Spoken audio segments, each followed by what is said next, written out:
بسم الله الرحمن الرحيم والشمس وضحاها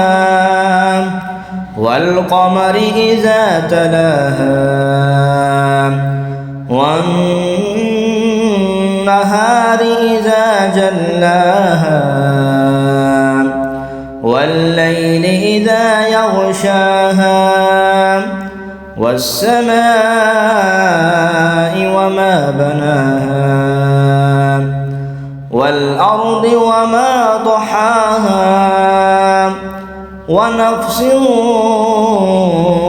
وما سواها فألهمها فجورها وتقواها قد أفلح من زكاها وقد خاب من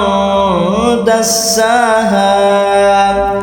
كذبت ثمود بطغواها إذ انبعث أشقاها فقال لهم رسول الله ناقة الله وسقياها فكذبوه فعقروها فدمدم عليهم ربهم بذنبهم فسواها ولا يخاف عقباها.